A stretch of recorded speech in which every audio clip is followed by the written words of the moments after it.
Bishop Moyer. How are you? Jonna, how are you? It's wonderful to see you today. Well, thank you. Happy All Saints Day. Wonderful time of year, isn't it? It is. It really is. It kind of gets us in the mood for the holidays to come and the season of Advent. So Absolutely. Thank you. Nice turning point in the church calendar. It is.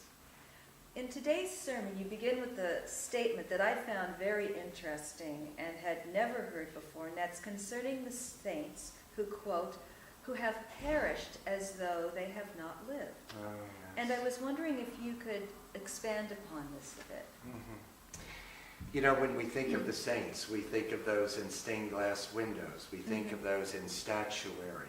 We think of the saints that everybody knows about. Many people have a Saint Francis statue in their garden for the animals. But how many men and women have existed throughout the life of the church who have done incredibly noble things, sacrificial things, who have furthered the cause of the gospel? And no one knew they were doing it, or very few knew.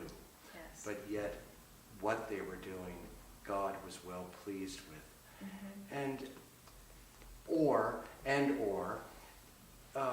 They did it in such a, by their own choice, such a quiet, out of the way that no one knew of it at all. It's incredible. That's amazing. Yeah, it is amazing. And they probably would have no clue that they'd even be remembered in today's sermon. Exactly. And of course it goes without saying that we don't look for any reward in this life, do we? I mean, you'd like to be told that you're a good wife and mother every day, 3 times a day. And I'd like to be told... I don't think I'd earn it, but... I'd like to be told a lot of good things often, but we play to God, don't we? We play to God. Yes. And our reward that we're working towards is that pleasing Him and being in His presence for eternity. Yes. Couldn't ask for more. Yes, indeed.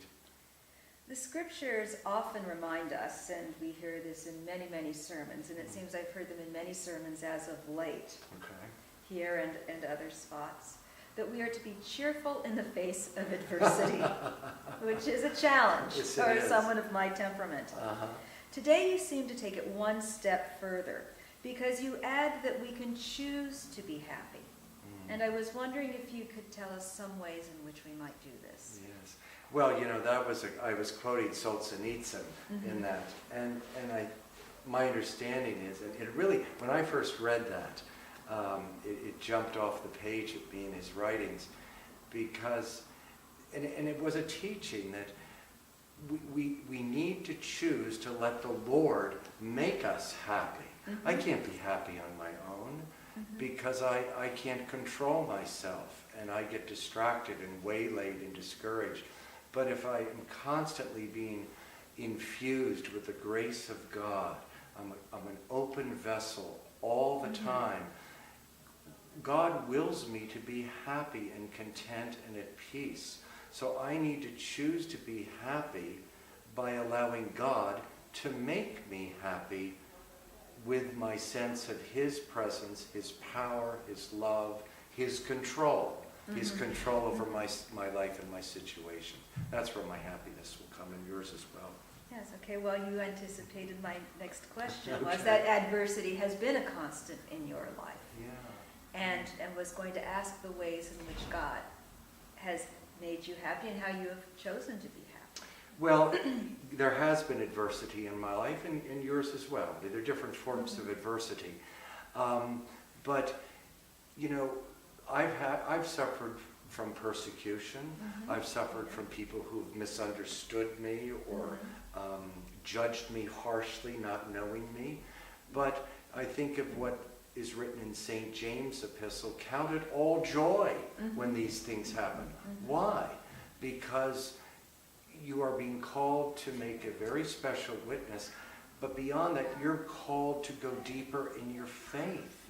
Because if you don't go deeper in your faith, you'll fall apart. You'll lose your mind. You'll go into depression.